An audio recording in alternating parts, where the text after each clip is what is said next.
horas e 51 minutos, voltamos depois do podcast do intervalo. Mas vamos lançar esse podcast ainda. Vem aí o podcast do intervalo.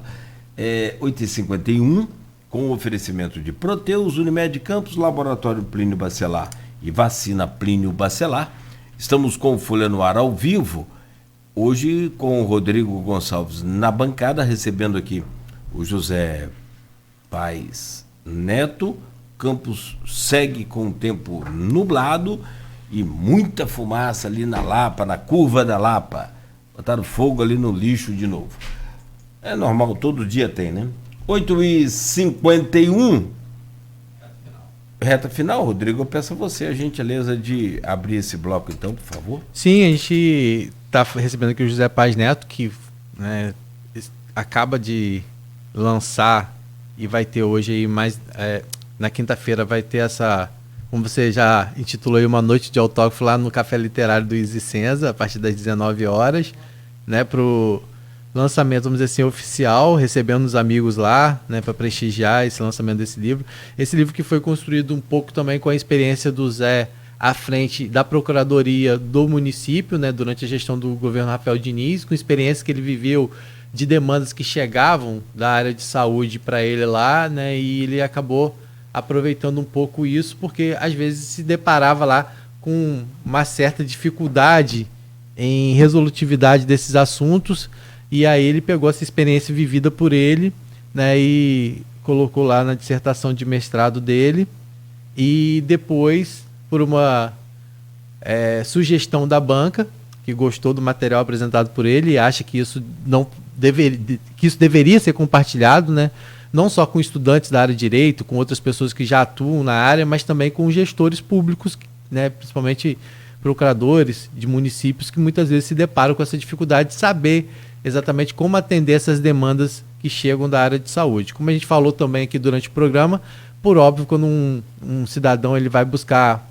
um serviço na saúde e ele não encontra, ele muitas vezes busca a justiça e ele não quer saber quem vai, né, solucionar o problema dele, só quer ter o problema dele solucionado. Então, muitas vezes isso chega para o município de uma forma e o município tem que tentar resolver isso, porque tem prazo, muitas vezes bloqueio de recursos, né, e outras situações que acontecem, e o Zé coloca, né, essas questões no livro, que é esse livro aqui, né, que a gente já mostrou, Direito à Saúde, o papel do município na execução das políticas públicas.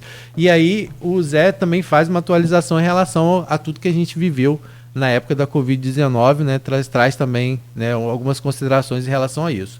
É um livro que já está disponível, você já colocou o link aí, né, no grupo, para que as pessoas possam também ter acesso. Mas como o José Paes foi procurador do município e viveu, né, no governo Rafael, momentos bastante complicados para o município financeiramente, a gente aproveitou para falar de outros assuntos como transporte e falar também sobre a questão da partilha dos royalties caso ela aconteça. Mas receber o Zé aqui também, né, não tem como a gente não fazer algumas questões políticas, né? E assim, Zé, como que você tem visto hoje essa questão da pacificação no município? Você até chegou a falar sobre essa questão de muitas vezes de não se ter um questionamento maior ao governo, né? E isso muitas vezes pode estar atrelado porque as pessoas acharam, não, porque o governo está mil maravilhas. E aí, como é que você avalia isso, a questão da pacificação hoje entre governo do estado, prefeitura, isso refletido na Câmara Municipal?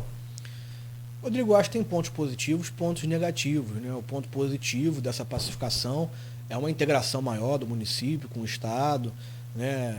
A gente tem visto aí o Estado realizando diversas obras no município, encaminhando recursos, muito até fruto do trabalho lá do presidente da LERJ, Rodrigo Bacelar, nessa interlocução, enfim. Então, esse é o lado positivo dessa pacificação momentânea, né? Enfim, vamos aguardar para ver os próximos movimentos, o período eleitoral está chegando. Pacificação é pela governabilidade, questão eleitoral, todo mundo já deixou claro que é outra coisa, né? E aí a gente sabe que quando vem para disputa eleitoral, isso não se sustenta, né? A gente sabe que mesmo com a pacificação, existem alguns vereadores na Câmara que abordam os problemas, pontuam. Estou lá no dia a dia, Sim. vejo, né? Você também está sempre por lá cobrindo. Questão dessas unidades de saúde, questão da iluminação pública iluminação hoje pública é sempre debatida lá, algo... um problema muito sério, né? Um serviço pessimamente oferecido à população. Enfim, as questões são discutidas lá, né? Ainda que haja essa pacificação, mas né, o grupo oposicionista apresenta esses problemas, enfim. Eu acho que o problema não está nem na pacificação em si, mas está nessa falta de debate da sociedade em geral sobre os problemas que existem, né? Porque existem problemas, todo mundo sabe, em áreas sensíveis, transporte, iluminação pública. Um outro exemplo, na área da cultura, o Palácio da Cultura, o prefeito Rafael entregou a obra durante a pandemia e está fechado até hoje, né? A biblioteca municipal, pública municipal até hoje não retornou ao prédio do Palácio da Cultura. Enfim, vários problemas que existem e que talvez a pacificação acabe deixando um pouquinho de lado, mas faz parte do processo político. E como você bem colocou, uma coisa é a governabilidade, outra coisa é o processo eleitoral. Muito provavelmente isso vai mudar aí, né, em breve. E você? Você falou do Palácio da Cultura, terminou, eu não entendi. Vocês entregaram a obra do governo, Rafael? A gente entregou a obra, a gente celebrou um acordo na época com o Ministério Público. Não ficou incompleta aquela obra? Não ficou incompleta. Né? Tudo que foi contratado era um contrato que tinha sido celebrado na época do governo Rosinha, as obras estavam abandonadas há bastante tempo. Nós celebramos um acordo intermediado pelo saudoso promotor Marcelo Lessa. Por conta daquelas obras, daquele prédio que foi derrubado do lado do VIP Center ali. Do lado do VIP Center, tinha um chacrinha. Isso. E né, o proprietário daquele imóvel se responsabilizou então pela conclusão das obras que tinham sido contratadas. Porque que acontece? Só para o pessoal de casa entender a polêmica. O que acontece é que as obras ela não previa a recuperação do auditório que lá tem. Lá dentro tem o auditório. Por que, Rodrigo, não previam? Porque o auditório, quando as obras começaram, ele estava em perfeitas condições. Mas com o abandono da obra durante o governo Rosinha, o auditório sofreu com infiltrações, alagamentos, e ele foi completamente destruído. Né? Então, o único ponto do palácio que não estava na obra, porque não se previa isso no começo, era o auditório. Todo o projeto. E não era possível mexer no... Foi, na época, a questão da falta de recursos impediu que o auditório fosse reformado. Mas todo o restante foi reformado de acordo com o projeto da época. E, inclusive, houve, por meio da Superintendência de Captação de Recursos, né, captação de recursos do governo federal para criar ali um polo de inovação e etc., que trabalharia junto com a questão da cultura. Então, havia recurso disponível para compra de materiais. Só não foram comprados por conta do período eleitoral, porque não era permitida a transferência de recursos na época, por conta das eleições. E de forma inexplicável, não até houve hoje tempo não voltou. Para o Rafael entregar? Não, o Rafael integrou as obras, fez até um evento lá durante a pandemia, enfim, organizado na época até pela Cristina Lima, pela Suzy Monteiro, enfim. E desde então o palácio está fechado. A biblioteca, que poderia ter voltado a funcionar, não se sabe onde está, enfim. Enfim, vários problemas que poderiam ser debatidos, né, e que infelizmente não vêm. Né? A gente sabe que no atual cenário, né, pelo menos pelas pesquisas que foram divulgadas, enfim, que o governo tem uma avaliação positiva. A gente sabe que o governo, que o prefeito é favorito para se reeleger dentro desse cenário, mas isso não impede que os problemas sejam discutidos e que nomes sejam postos aí no debate político e que nomes se apresentem para concorrer. Né? Seria muito triste. Né? Às vezes parece que o prefeito quer isso, né? Quer ganhar a próxima eleição de WO, vou concorrer sozinho, porque meu governo está bem avaliado, então eu vou concorrer sozinho. Mas seria a pior escolha da população campista seria essa, né? Eleger alguém sem ter o debate, sem ter, né, uma discussão com outros nomes, com outros perfis políticos, outras ideologias políticas. Eu acho que os nomes precisam se colocar de forma clara, objetiva. A gente já está aí no meio de 2023, né? O processo eleitoral está se avizinhando, e os nomes precisam ser postos, né? As pré-candidaturas precisam começar a ser postas, né? A gente tem alguns nomes aí ventilados, como do professor Jefferson, né? Profissional super qualificado, já com experiência administrativa, grande lá no IFE, enfim, o ex-prefeito Sérgio Mendes também vem se colocando aí como um possível pré-candidato. Sempre se ventila a candidatura do Caio Viana, que já foi candidato outras 2 vezes, enfim. Se ventila às vezes também a candidatura do presidente da Câmara, do Marquinhos Bacelar. Inclusive agora há a possibilidade, né, assim, diante do que aconteceu recentemente envolvendo o nome do Caio, né, de um desgaste que houve político, já se fala até na possibilidade de uma pré-candidatura do Bruno Viana, que é também, porque o próprio Eduardo Paes já deixou claro que ele quer candidato nas principais cidades do estado do Rio de Janeiro, né? Claro que por pretensões futuras que ele tem ao governo do estado, então ele precisa fortalecer o seu nome no interior. Então não está descartado, inclusive, a possibilidade do Bruno Viana ser aí esse nome da oposição com o apoio do Eduardo Paes. Eu particularmente acho que o Caio deveria se manter como deputado, aproveitar essa oportunidade. Campos precisa de um representante no Congresso, né? Estava sem representante. Eu, né, entendo que o melhor caminho até para a cidade seria que o Caio se mantivesse como deputado, pudesse, né, exercer aí esse mandato. A gente sabe que ele é suplente, mas enfim, enquanto for possível, para trazer recursos para a cidade, independentemente de quem está no governo hoje, é importante trazer e representar o município. A gente vai viver esse momento importante agora do Jorge do Petróleo. Então eu acho que, né, o ideal seria que o Caio permanecesse lá no Congresso. O nome do Bruno eu acho um nome, né, excelente, um jovem, né, muito novo, mas que vem mostrando, né, uma capacidade política muito grande, capacidade de entrega muito grande. Seria uma opção, né, interessante também. Acho que o importante é que os nomes se apresentem. Né, que os nomes se apresentem. Eu ainda faço parte do Cidadania, enfim, acho que o partido precisa ser protagonista. Você coloca o seu nome à disposição do partido? Você tem vontade? Você está falando... Né? Cláudio, eu já assim, o meu nome já foi ventilado algumas vezes para candidatura de vereador, por exemplo. Em 2016 eu abri mão em nome da conjuntura. Eu acho que né, fui sondado, mas achava que na época a gente precisava focar integralmente no projeto da eleição do Rafael, apoiá-lo, enfim. Você, como procurador da Câmara, tem algum impedimento? Não, só teria que me incompatibilizar como qualquer outro servidor público lá no período eleitoral. Né? Não lá você é concursado. Né? 2018 também, o nome chegou a ser ventilado para ser candidato a deputado, enfim, mas também entendi que naquele momento a gente precisava ajudar o Rafael ali a resolver aqueles problemas. Eu sou um cara de grupo na política, né? A Cidadania ainda está lá forte. Mas a Cidadania tem a questão... Se eu tivesse que eventualmente ser, Cláudio, por algum motivo, por alguma conjuntura partidária, né, se o grupo entendesse que seria necessário, eu poderia colocar meu nome. Mas hoje eu estou muito mais focado na minha atuação né, como advogado, como procurador, enfim. Não confesso para você que não passa na minha cabeça no momento. Isso, né? O partido tem nomes qualificados. O ex-prefeito Rafael hoje está vivendo um outro momento, inclusive lá na LERJ, etc. Não me parece que tenha pretensão. O Sérgio está na Cidadania?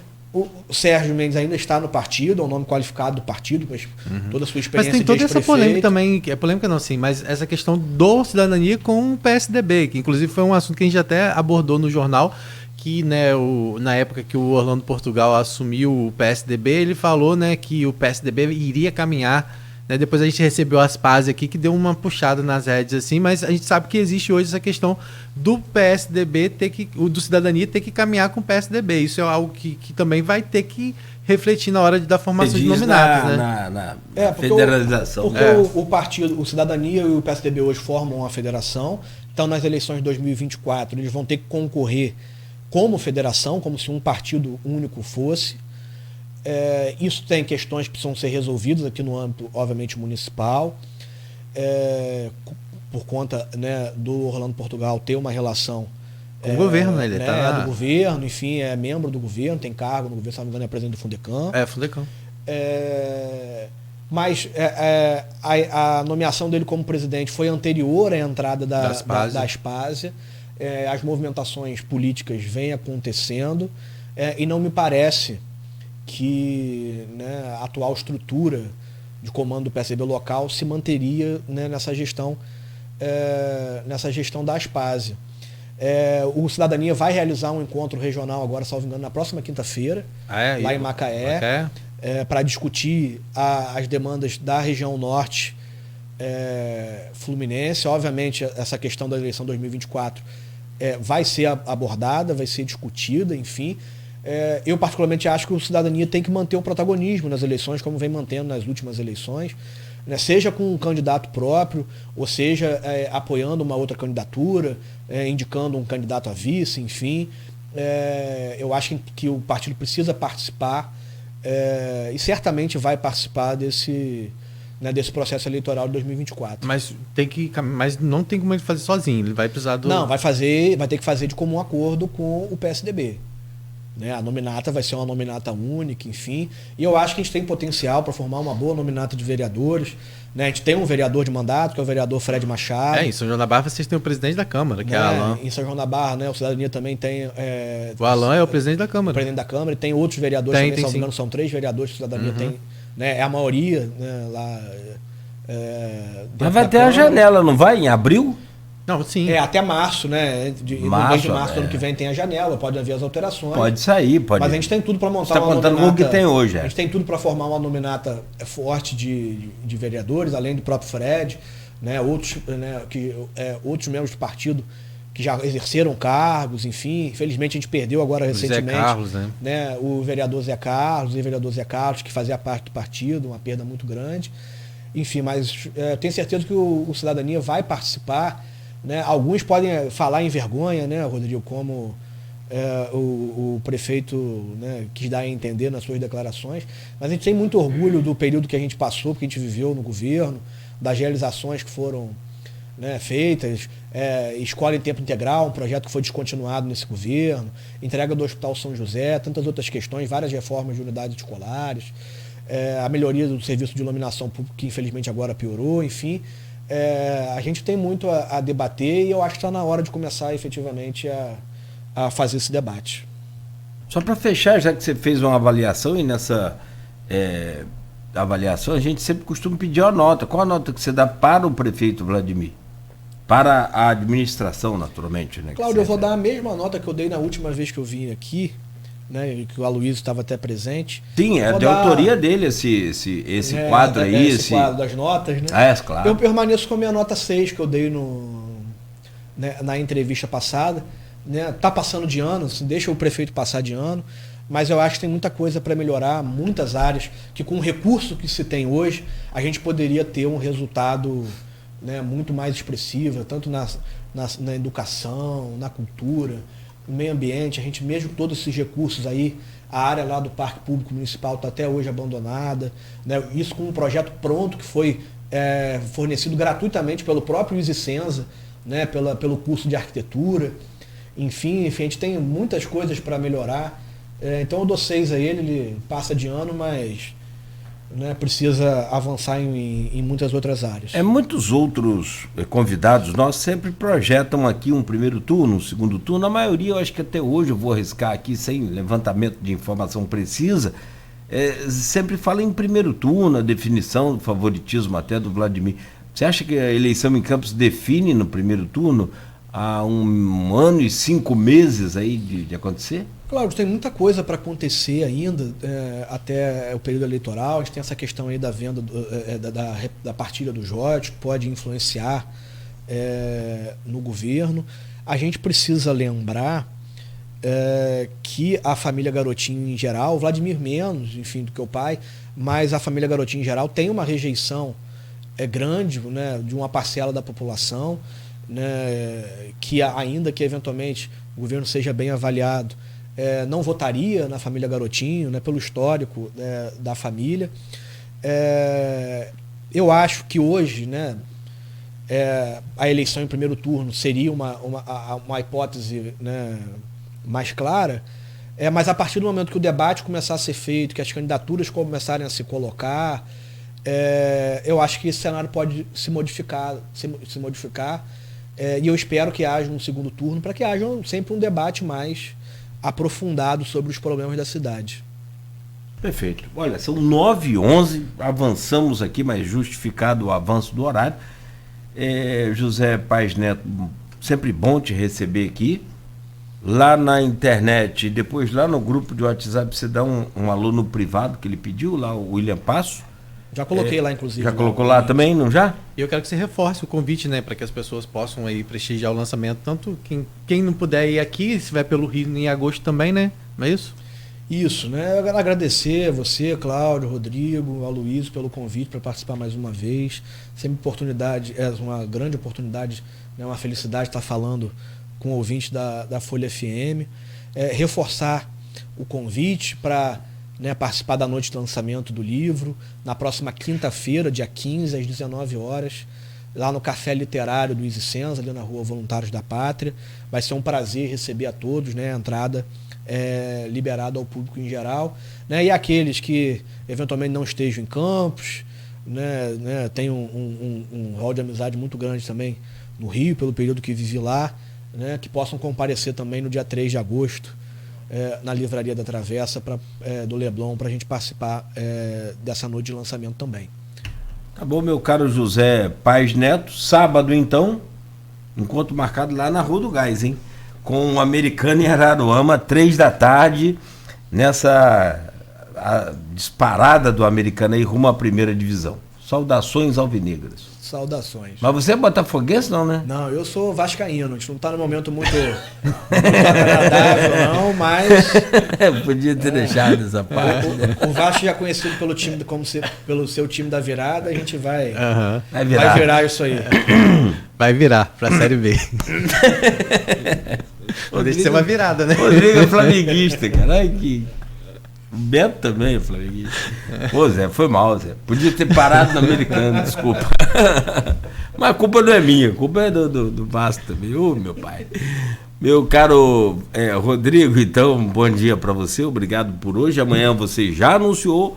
Vamos ter aqui o diretor, o presidente lá do IMTT, o Godard, Nelson Godard, para falar sobre essa questão do transporte público, essa polêmica toda aí dessas obras também. Enfim, amanhã às 7 da manhã aqui no Folha no Ar, novo encontro marcado. Obrigado, Rodrigo, bom dia. Não, agradecer o Zé mais uma vez, obrigado você, obrigado Beto, obrigado a todo mundo que foi ligado a gente em 98.3 e amanhã a gente está de volta. Valeu. Aí aqui eu olhei rápido aqui, não deu tempo, mas o prevalece o cidadania porque tem representante na Câmara, o Sérgio comentou. Em tese vai prevalecer, mas... A conversa que vai resolver. As direções que vão entender, que vão se entender. Perfeito. Às vezes pode vir lá de cima e já é. O Zé está falando aqui. Bom, 9h14, ficamos por aqui. Você continue ligado aí na Folha FM. Daqui a pouco vai estar lá no Instagram da Folha promoção do sorteio de ingresso do Americano. E você continue ligado aqui na Folha. A gente volta amanhã no oferecimento de Proteus, Unimed Campos, Laboratório Plínio Bacelar e Vacina Plínio Bacelar.